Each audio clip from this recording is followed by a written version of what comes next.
There wasn't any panic until the lifeboats left, and then there was panic galore. We were down on the ocean. We could hear them running about on the decks and screaming.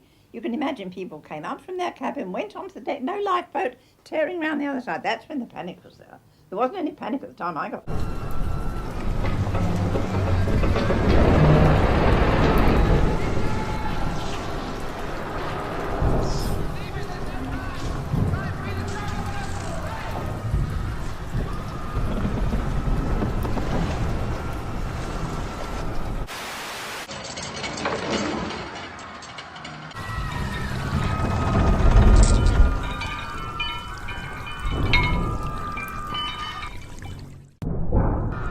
Coast of Newfoundland.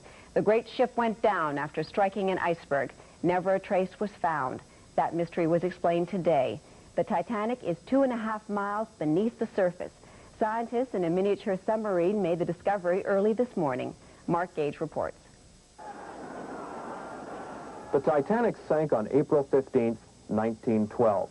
From that day on, scientists and treasure hunters have scoured the North Atlantic looking for the ship. But no one ever found even a trace of the massive 880-foot steel hull. Until today. At 2 o'clock this morning, Dr. Robert Ballard, leading a scientific expedition on board the research ship Nore, found the wreckage 2.5 miles below. We came on it early this morning. It just bang, there it was right on top of it. We went right through the whole debris field. With a rather dicey 20 minutes, and then we decided that we were at the extreme end of our tracking. It was the Titanic's maiden voyage from London. The British-owned passenger ship was the biggest and most luxurious of its time. It carried the cream of North American society. It was also fast, but that proved to be a major factor in the ship's destruction. What happened when the Titanic hit bottom had been a mystery. Here, her bow, as it looks today. The railing around it, along which millionaires strolled on its maiden voyage, is still intact.